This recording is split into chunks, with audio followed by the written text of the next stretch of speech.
Hello, नमस्ते दोस्तों। मैं हूं आपका दोस्त प्रशांत कुमार। प्रशांत टीचिंग वेब में आपका स्वागत है दोस्तों।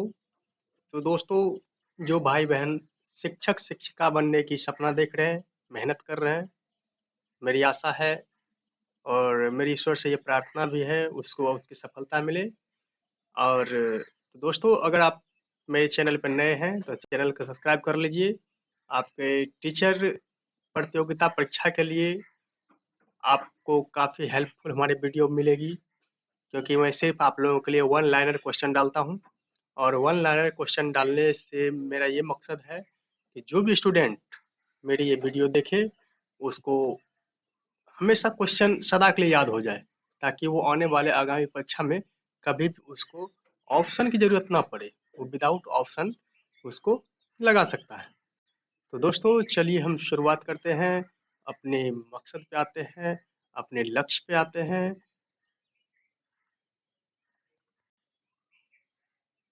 दोस्तों, मैं पुनः आप लोगों के पास दोहरा रहा हूँ, जो भाई बहन अगर हमारे चैनल सब्सक्राइब नहीं किए सब्सक्राइब कर लीजिए, क्योंकि मैं बीच बीच में ये बात आपको नहीं बोलूँगा। और जितने क्वेश्चन मैं आप लोगों के लिए डालता हूँ, लगभग 50 क्वेश्चन प्रत्येक दिन मैं आप लोगों के लिए डालता हूँ, और आपके लिए काफ़ी हेल्पफुल। और 50 क्वेश्चन अगर आप रेगुलर प्रत्येक दिन अपने नोटबुक में लिखना प्रारंभ करोगे तो हमें लगता है कि 30 दिन में लगभग आपको 1500 क्वेश्चन की पूरी बुक तैयार हो जाएगी। तो मैं एक क्वेश्चन जो आप 1500 लगा के, 1500 या 200 100 रुपया लगा के आप जो 1500 क्वेश्चन का सीरीज खरीदोगे, और 100 में तो आज होता कुछ नहीं है, तो मैं आपसे इतना ही चाहूँगा कि आप लोग लाइक सब्सक्राइब करते जाइए। और जितने भी मैं भेज रहा हूँ नोट्स बना के, क्वेश्चन बना के, वो आप अपने नोट्स बुक में उतारते जाइए। तो दोस्तों, चलिए ये सब बातें बीच बीच में होती रहेगी। चलिए आगे बढ़ते हैं। पियाजे के अनुसार मूर्त संक्रियात्मक अवस्था कौन सी है? पियाजे के अनुसार मूर्त संक्रियात्मक अवस्था कौन सी है? उत्तर बाल्य अवस्था दोस्तों। पियाजे के अनुसार मूर्त संक्रियात्मक अवस्था कौन सी है? उत्तर बाल्य अवस्था दोस्तों। पियाजे के संज्ञानात्मक विकास में आत्मसातकरण करने का संबंध किससे है? पियाजे के संज्ञानात्मक विकास में आत्मसातकरण करने का संबंध किससे है? समायोजन से है दोस्तों। काम प्रवृत्ति किशोर के संवेगात्मक व्यवहार को सर्वाधिक प्रभावित करती है। काम प्रवृत्ति किशोर के संवेगात्मक संवेगात्मक व्यवहार को सर्वाधिक प्रभावित करती है। ये बात किसने कहा था? बीएन झा ने। बीएन झा कहे थे कि काम प्रवृत्ति दोस्तों आप समझ रहे होंगे, काम प्रवृत्ति एक सेक्सुअल लाइफ, वो जो होता है दोस्तों, वो किशोर को सिंपल भाषा में आप नेगेटिव नहीं लीजिएगा दोस्तों। जब किसी लड़का को कोई लड़की प्रपोज करती है या फिर उसको अपने ओर आकर्षित करती है, तो लड़का क्या होता है, अपने आप में उसको इमोशन होता है कि नहीं, वो लड़की हमसे क्या करती है, प्रेम करती है, और उसके ओर क्या होता है, आकर्षित हो जाता है। तो क्या होता है, ये काम प्रवृत्ति जो होती है किशोर का, क्या होता है, किशोर हो या किशोरी दोनों के प्रति, ऐसा नहीं है कि लड़का ही, लड़की के प्रति भी क्या होता है, संवेगात्मक व्यवहार होता है। तो ये किसने कहा था? बीएन झा साहब ने कहे थे। फील्ड ऑफ साइकोलॉजी पुस्तक के लेखक, फील्ड ऑफ साइकोलॉजी पुस्तक के लेखक कौन है दोस्तों? गिलफोर्ड साहब है हमारे। फील्ड ऑफ साइकोलॉजी पुस्तक कौन है? गिलफोर्ड साहब है हमारे। टाइप्स ऑफ मैन पुस्तक के लेखक कौन है? टाइप्स ऑफ मैन पुस्तक के लेखक कौन है दोस्तों? स्प्रिंगर साहब है दोस्तों। Types of man, types of man यानी आदमी के प्रकार, टाइप्स ऑफ मैन पुस्तक के लेखक स्प्रिंगर साहब। आत्मबोध प्रश्नावली विधि का प्रयोग किसने किया था? आत्मबोध प्रश्नावली विधि का प्रयोग किसने किया था दोस्तों? राजकुमार सारस्वत ने किए थे। जो कौन थे? जो हमारे इंडिया के थे, और वो 1984 में किए थे। तो दोस्तों 1984 से हमें याद आ गया कि भोपाल गैस त्रासदी, भोपाल गैस त्रासदी आप कमेंट बॉक्स में हमको लिख के बताइएगा, क्योंकि मैं आपके पिछले वीडियो ईवीएस का प्रथम पार्ट में मैंने डाल चुका है कि 1984 में क्या हुआ था, मिथाइल आइसोसाइनेट। और मैं आपसे इतना ही पूछूंगा किस डेट को हुआ था। दोस्तों मैं आगे बता दूंगा आपको, और नहीं बता पाऊंगा तो आप खुद कमेंट बॉक्स में लिख दीजिएगा दोस्तों। तो 1984 में क्या हुआ था, मिथाइल आइसोसाइनेट का ऐसा हुआ था भोपाल में। दोस्तों चलिए हम आगे बढ़ते हैं। आत्मबोध प्रश्नावली विधि का प्रयोग राजकुमार सरस्वत जी ने किए थे। दोस्तों आकांक्षा स्तर मापन विधि का प्रयोग किसने किया। आकांक्षा स्तर, आकांक्षा स्तर मापन विधि का प्रयोग किसने किया था दोस्तों, हुप्पी डेम्बो साहब ने किया था। आकांक्षा स्तर मापन विधि का प्रयोग हुप्पी डेम्बो साहब 1931 में किया था। तो दोस्तों शीलगुण उपागम सिद्धांत किसने दिया, शीलगुण उपागम सिद्धांत किसने दिया, अल्पोर्ट व केटल साहब दिए थे।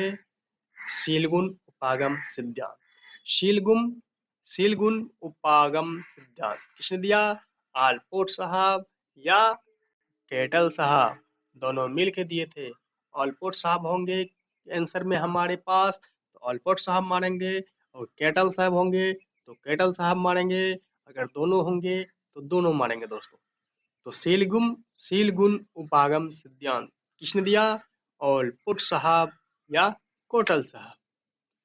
सामाजिक संज्ञानात्मक उपागम का सिद्धांत, सामाजिक उपागम सामाजिक संज्ञानात्मक उपागम का सिद्धांत किसने दिया था दोस्तों, आल्बर्ट बंडूरा व वाल्टर साहब। तो दोस्तों यहाँ देख लीजिएगा, सामाजिक संज्ञानात्मक उपागम का सिद्धांत आल्बर्ट बंडूरा व वाल्टर साहब।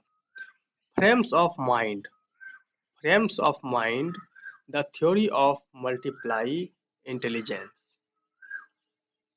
Frames of minds, frames of minds the theory of multiply intelligence पुस्तक के लेखक हावर्ड गार्डनर साहब थे। तो दोस्तों मैं पुनः आप लोगों के साथ ये रिपीट कर रहा हूँ, दो पुस्तक का नाम है दोस्तों, एक क्वेश्चन में मैंने दो क्वेश्चन मिस किया हुआ है।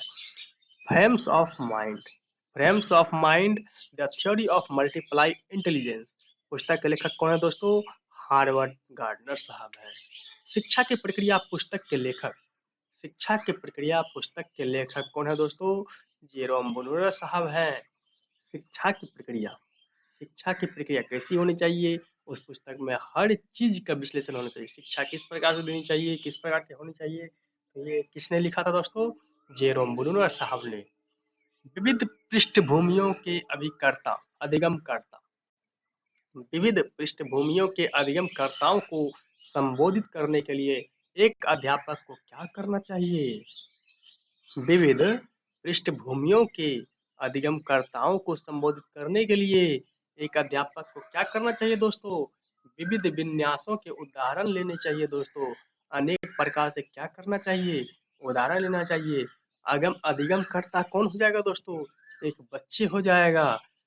और अध्यापक जब बच्चे नहीं समझेंगे या बच्चे को समझाने के लिए किस प्रकार का उपयोग करते हैं, अगर मान लिया जाए किंडर गार्डन पद्धति में हमारे प्रबल साहब क्या बोले हैं कि बच्चे को खेल खेल में पढ़ाइए, बहुत ऐसे बोलते नहीं, बच्चे को क्या करना चाहिए, वाद विवाद के साथ पढ़ाइए। एक समय था प्राचीन दोस्तों, उस समय जब कागज पेंसिल नहीं हुआ करती थी तो किस प्रकार पढ़ाई पढ़ाई होती थी, ओरल मौखिक पढ़ाई होती थी। और ओरल मौखिक पढ़ाई क्या होती थी, एक मजबूत पढ़ाई होती थी। तो वो पढ़ाई आज के समय में ऐसा कोई पढ़ाई नहीं है जो कि प्राचीन पढ़ाई को दबा सके दोस्तों। तो उस समय में प्रत्येक काम हुआ जो करती थी, या शिष्य को गुरु जो समझाया करते थे, क्या करते थे, विविध प्रकार के प्रैक्टिकल प्रयोग करवाते थे। उससे क्या होते थे, स्टूडेंट काफी उसको जानने के उत्सुक होते थे, या काफी स्टूडेंट पे उसका क्या होता था, ज्यादा उस पे प्रभाव भी पड़ता था उस गुरु के वाचन का। तो दोस्तों आगे बढ़ते हैं। समस्या समाधान क्षमताओं को किस प्रकार सुसाध्य किया जा सकता है, समस्या समाधान क्षमताओं को किस प्रकार सुसाध्य किया जा सकता है दोस्तों, लगातार अभ्यास और कार्यान्वयन करके। समस्या जब होती है दोस्तों तो हम क्या करते हैं, अभ्यास करते हैं, एक बार अगर हमारी एग्जाम नहीं निकलती है तो क्या करते हैं, छोड़ नहीं देते हैं, बल्कि क्या करते हैं, दोबारा प्रयास करते हैं, तिबारा प्रयास करते हैं। और क्या कहते हैं, कहते करत करत अभ्यास के जरमती होत सुजान, रसरी आवत जात ते सिर पर परत निशान, शिल पर परत निशान। तो दोस्तों, जब एक रस्सी आते जाते कट पत्थर को काट सकती है, तो क्या मैं मेहनत करूंगा तो क्यों नहीं हो सकती है दोस्तों। तो समस्या जब होगी तो हम उसे किस प्रकार ठीक करेंगे, लगातार अभ्यास करके दोस्तों। तो सृजनात्मकता की पहचान का प्रमुख लक्षण क्या है? सृजनात्मकता का पहचान का प्रमुख लक्षण क्या है दोस्तों? अपसारी चिंतन। अपसारी चिंतन क्या है दोस्तों? सृजनात्मकता की पहचान का प्रमुख लक्षण। अधिगम की अभिप्रेरणा को किस प्रकार कायम रखा जा सकता है? अधिगम की अभिप्रेरणा को किस प्रकार कायम रखा जा सकता है दोस्तों? प्रवीणता अभिमुखी लक्ष्यों पर जोर देकर। अधिगम की अभिप्रेरणा को किस प्रकार कायम रखा जाएगा दोस्तों? प्रवीणता अभिमुखी लक्ष्यों पर जोर देकर। कौन सी परिपाटी कौन सी परिपाटी विद्यालय में संकल्पनात्मक समझ में बढ़ोतरी करने में सहायक होती है? कौन सी परिपाटी विद्यालयों में संकल्पनात्मक समझ में बढ़ोतरी करने में सहायक होती है? अन्वेषण और संवाद। बच्चों को सीखने में कठिनाई कब होती है दोस्तों? बच्चों को कठिनाई कब होती है? जब सूचना अलग अलग टुकड़े में प्रस्तुत किया जाता है। अब मान लिया दोस्तों, जैसे कि कोई बच्चे को अगर आप कोई ऐसी कहानी आप सिखा रहे हैं या सुना रहे हैं जिससे कि बच्चे में कुछ प्रभाव पड़े, बच्चे उसे कुछ सीखे। अब दोस्तों, आज एक टुकड़ा आप पढ़ा दीजिएगा और दूसरा टुकड़ा जो है उसका 5 दिन बाद है, बीच में कोई और टुकड़ा घुसा हुआ है। तो दोस्तों क्या होगा, ये सूचना अलग अलग जो टुकड़े प्रस्तुत किया जाएगा। जैसे कि आप पढ़ा दिए एक 5 किलोमीटर के दायरे में, आप पढ़ा रहे 20 किलोमीटर का दायरा है, 5 किलोमीटर आप पढ़ा दिए, फिर 5 किलोमीटर में दूसरी चीज को घुसा दीजिएगा 5 मिनट में या 5 पेज में, तो बच्चे क्या होगा, एक पढ़ के फिर माइंड कहाँ हो जाएगा, दूसरी तरफ मुड़ जाएगी। इसलिए क्या होगा, बच्चे को जब भी पढ़ाना हो, कठिनाई कब होती है बच्चे को सीखने में? जब सूचना जो है अलग अलग टुकड़े में प्रस्तुत की गई हो। अधिगम की सर्वोत्तम अवस्था कौन सी है दोस्तों? अधिगम की सर्वोत्तम अवस्था है संतुलित उत्तेजना और कोई भय नहीं। संतुलित उत्तेजना, कोई भय नहीं। दोस्तों, बच्चों के विकास के व्यक्तिगत विभिन्नताओं को किस प्रकार प्रतिरूपित किया जा सकता है? बच्चों के विकास की व्यक्तिगत विभिन्नताओं को किस प्रकार प्रतिरूपित किया जा सकता है दोस्तों? आनुवांशिकता एवं पर्यावरण की पारस्परिकता पर। आनुवांशिकता एवं पर्यावरण की पारस्परिकता पर किसी बच्चे को आप तभी अनुमान लगा सकते हैं कि बच्चे किस प्रकार के होंगे, वहाँ के वातावरण को देख के, उसके माता पिता के व्यवहार देख के। कहते हैं कि जिस घर में संस्कार जिस घर के परिवार संस्कारी होते हैं, उसके बच्चे ऑटोमेटिक स्वयं संस्कारी होते हैं। जहाँ की वातावरण संस्कारवान होता है, वहाँ के हर बच्चे, हम हर पुरुष, हर महिला संस्कारवान होती है। एक कार्य के दौरान साइना साइना एक लड़की है या लड़के होंगे दोस्तों, कहते हैं स्वयं से बात कर रही है। क्या बात कर रही है, आइए देखते हैं कि वह कार्य पर किस प्रकार प्रगति कर सकती है। एक कार्य के दौरान जैसे हम लोग बात करते हैं या फिर ओह ये हो जाएगा, ये ऐसे होगा, ये वैसे होगा, हम लोग खुद बात करते हैं जब कोई नहीं आता है। तो क्या होता है, लैब बायोगोत्स्की के अनुसार इस तरह के व्यक्ति को वाक्य दर्शाता है। इस व्यक्ति वाक्य क्या दर्शाता है दोस्तों? स्वतः नियमन। स्वतः नियमन यानी खुद जो है अपने काम के प्रति, खुद अकेले में काम के प्रति ज्यादा क्या होना, आकर्षित होना। तो मूल्यांकन पद्धतियों का लक्ष्य होना चाहिए। मूल्यांकन पद्धतियों का लक्ष्य कैसा होना चाहिए दोस्तों? विद्यार्थियों की जरूरत एवं आवश्यकताओं की पहचान करना। आजकल का मूल्यांकन कैसा है दोस्तों?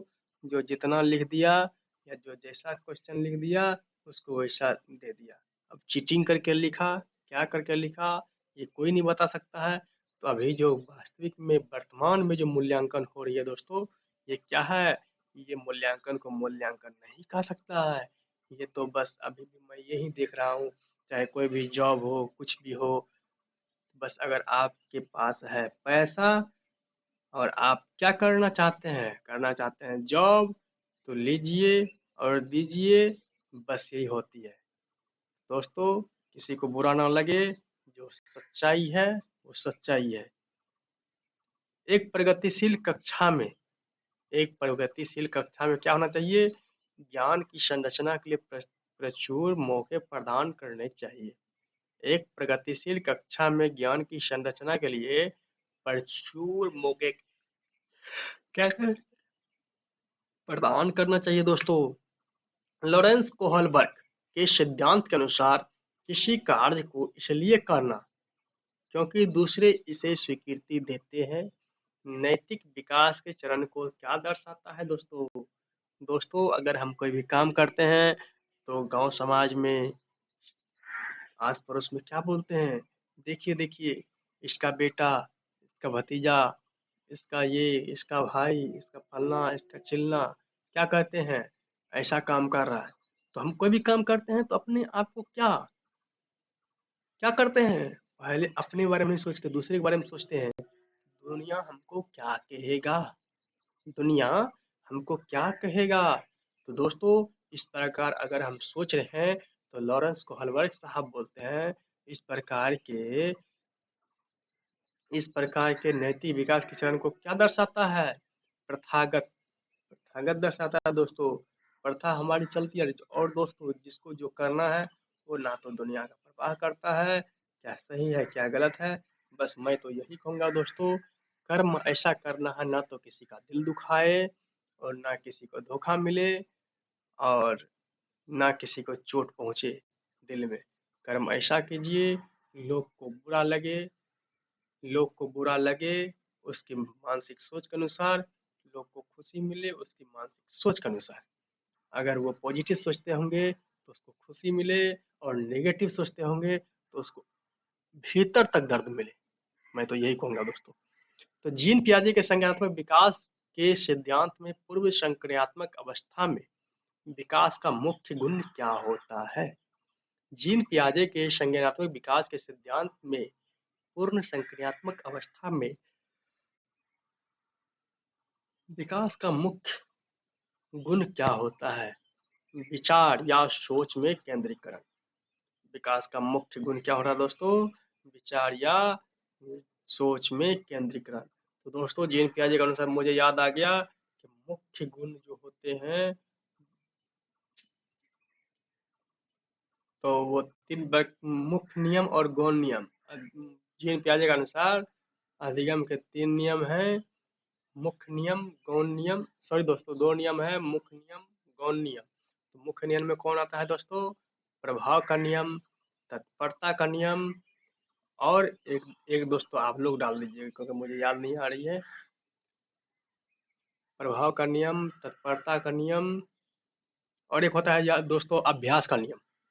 दोस्तों याद आ गई, एक अभ्यास का नियम होती है। ये मुख्य नियम में, और गौण नियम दोस्तों 5 होती है। तो बस इतना ही पूछ सकते हैं आप लोगों से, क्वेश्चन में आ जाए तो 5 अगर आ जाए तो आपको पूछा जाएगा जीन पियाजे के अनुसार अधिगम के कितने नियम होते हैं?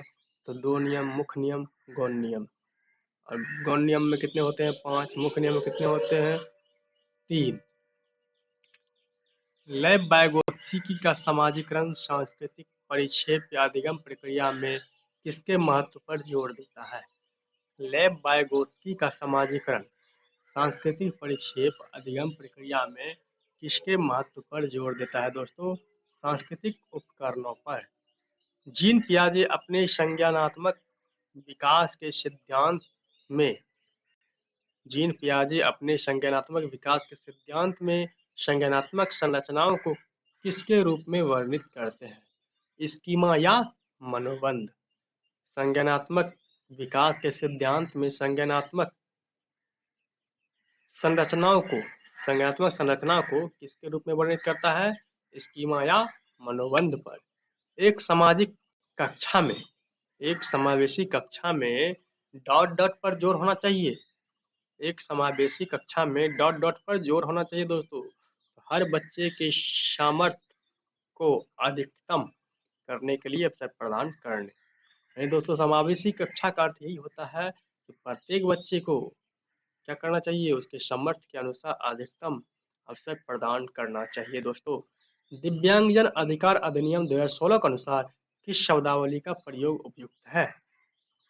दिव्यांगजन अधिकार अधिनियम 2016 के अनुसार किस शब्दावली का प्रयोग उपयुक्त है? छात्र जिसे शारीरिक दिव्यांगता है। ऐसे छात्र जिसे शारीरिक दिव्यांगता है। ये क्या है दोस्तों? शब्दावली का प्रयोग उपयुक्त किया गया 2016 के अनुसार। कोई भी दो व्यक्ति एक जैसे नहीं हो सकते हैं। किसने कहा था दोस्तों? कोई भी दो व्यक्ति एक जैसे नहीं हो सकते हैं। किसने कहा था दोस्तों? फ्रांसिस गाल्टन साहब ने कहे थे। व्यक्तिगत व्यक्तिक भिन्नताओं से हमारा तात्पर्य व्यक्ति के उन सभी पहलुओं से है जिनका मापन व मूल्यांकन किया जा सकता है। व्यक्तिक विभिन्नताओं से हमारा तात्पर्य क्या है? व्यक्ति के उन सभी पहलू से जिसका मापन व मूल्यांकन किया जा सकता है। किसने कहा था दोस्तों? स्किनर साहब ने कहे थे हमारे। कोई भी व्यक्ति अपने समूह के शारीरिक तथा मानसिक गुणों के औसत से भिन्नता रखते हैं। कौन कहते हैं दोस्तों ये बात? ये बात बोलते हैं ड्राइवर साहब। कोई भी व्यक्ति अपने समूह के शारीरिक तथा मानसिक गुणों के औसत से भिन्नता रखते हैं। कौन कहते हैं दोस्तों? ड्राइवर साहब कहते हैं। वंशानुक्रम व्यक्ति की जन्मजात विशेषताओं का योग है। वंशानुक्रम क्या है? व्यक्ति की जन्मजात विशेषताओं का योग है। कौन कहा था दोस्तों? बी.एन. झा। दोस्तों जितने भी सिद्धांत है, जितने भी मतलब कि क्या कहते हैं दोस्तों, परिभाषा है दोस्तों, मैं ये कहूंगा कि आप पॉइंट टू पॉइंट हमेशा दिमाग में अपने मस्तिष्क में लिख के बैठा लीजिए। कॉपी पे लिखना दूर की बात है, पहले मस्तिष्क में बैठा लीजिए। होगा क्या, जिस प्रकार अगर ऐसा भी कोई आएगा, जैसे दोस्तों यहाँ पे स्किनर साहब हमारे बोलते हैं, क्या बोलते हैं दोस्तों, कि मूल्यांकन जिसका मापन व्यक्ति की भिन्नता जिसका मूल्यांकन मूल्यांकन या मापन क्या सकता है, ये क्या कहते हैं दोस्तों? स्किनर साहब कहते हैं। और फ्रांसिस गाल्टन साहब क्या कहते हैं? गाल्टन साहब कहते हैं कोई भी व्यक्ति एक जैसे नहीं होते हैं। तो ये बात दिमाग में क्या पूरा सेट कर देना चाहिए कि कोई भी व्यक्ति एक जैसे नहीं होना चाहिए। किसी को आप प्रयोग में, भाषा के प्रयोग में कह दो क्या देखो दोस्तों, देखो जो भी आज व्यक्ति को संबोधित कर रहा है, कोई भी व्यक्ति एक जैसे नहीं हो सकते हैं, कोई भी दो व्यक्ति। ठीक है दोस्तों, इसने कहा था गॉल्टन साहब ने। आप दोस्तों बीच बीच में किसी के साथ में बात करते हुए अपनी परिभाषा को रख सकते हो, उससे क्या होगा, अपना याद हो जाएगा। वंशानुक्रम व वातावरण योगफल न होकर गुणनफल है। अब दोस्तों बुडवत साहब कहते हैं कि वंशानुक्रम क्या है, वातावरण का योगफल न होकर क्या है दोस्तों, गुणनफल है। किसने कहा था? बुडवर्थ साहब। बीज कोश की निरंतरता का नियम किसने दिया? बीज कोश का निरंतरता का नियम दोस्तों, चलिए बीजमैन ही इसका नियम दिया है। बीजमैन नाम के मनोवैज्ञानिक है।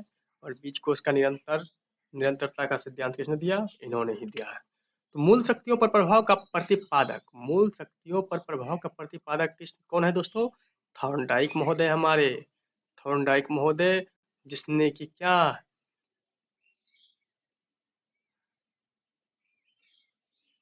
जिसने कि भूल एवं प्रयास एवं भूल का सिद्धांत दिया दोस्तों। शारीरिक लक्षणों पर प्रभाव का प्रतिपादक कौन है? शारीरिक लक्षणों पर प्रभाव का प्रतिपादक कार्ल पियर्सन साहब हैं दोस्तों। शारीरिक लक्षणों पर प्रभाव का प्रतिपादक कार्ल पियर्सन महोदय दोस्तों। वातावरण वह शक्ति है जो हमें प्रभावित करती है। ये तो सिंपल बात है दोस्तों, ये ईवीएस का क्वेश्चन इसमें आ गया, कोई बात नहीं, बहुत अच्छी बात है।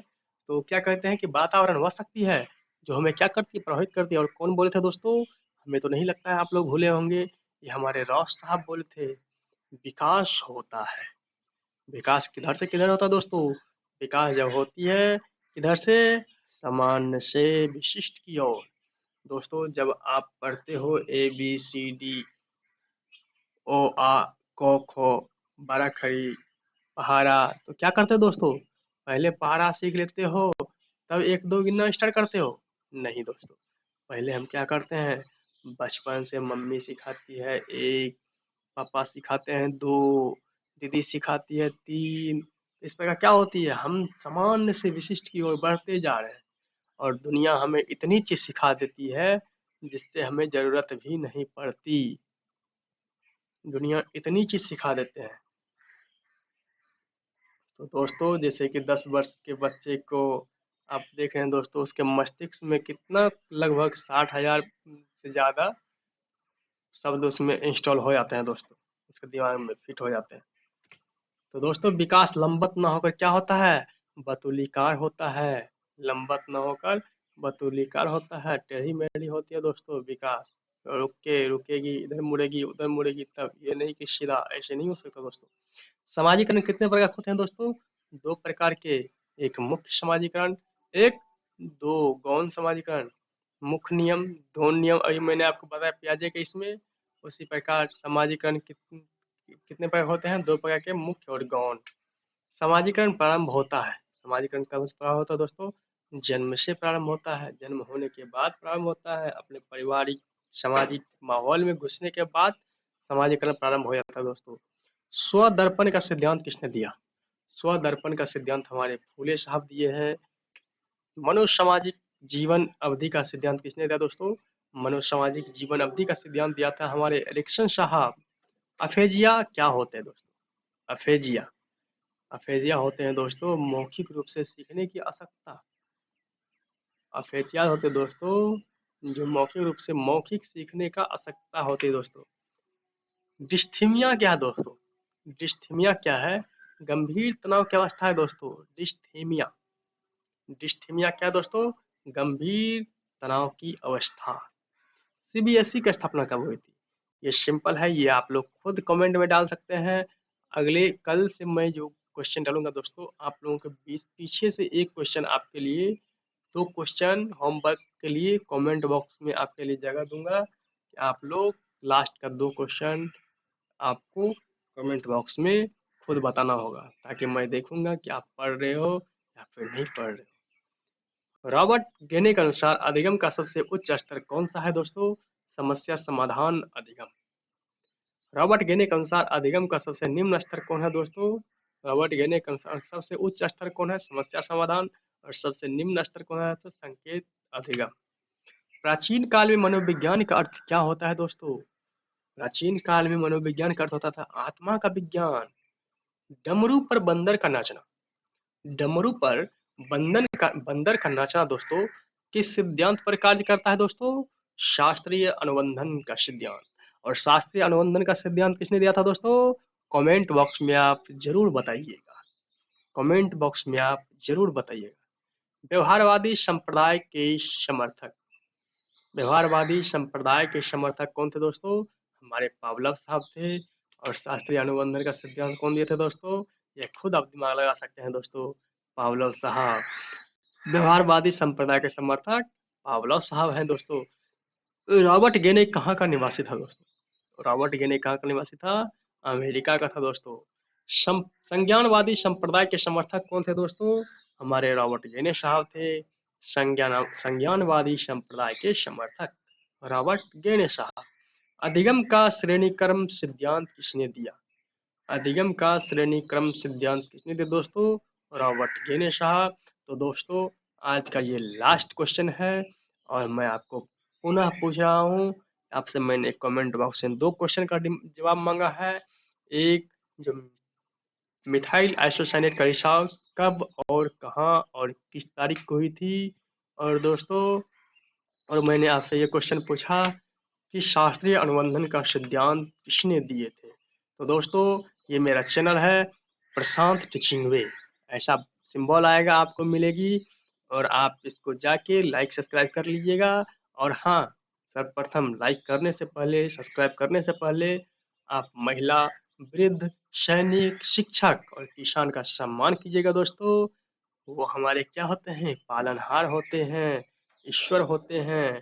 तो दोस्तों, तो जय हिंद, खुश रहिए, अच्छे रहिए, और हाँ, सब्सक्राइब और लाइक करना नहीं भूलिएगा। ये मैं आपसे कोई टैक्स नहीं मांग रहा हूँ, मैं आपसे कोई रुपया नहीं मांग रहा हूँ, कोई पैसा नहीं मांग रहा हूँ। फ्री ऑफ कॉस्ट पढ़िए, अच्छी तरह से पढ़िए। बस एक लाइक और एक सब्सक्राइब ही आपका हमारे लिए क्या होती है, मोटिवेशन होती है। आप पढ़ने जाते हो तो पैसे देते हो, लेकिन यहाँ पढ़ने का कोई भी फीस, कोई टैक्स नहीं लगेगी। बस आप सब्सक्राइब लाइक कर लीजिए और देखते रहिए, पढ़ते रहिए। तो नमस्ते दोस्तों, खुश रहिए, शुभ प्रभात, जय हिंद।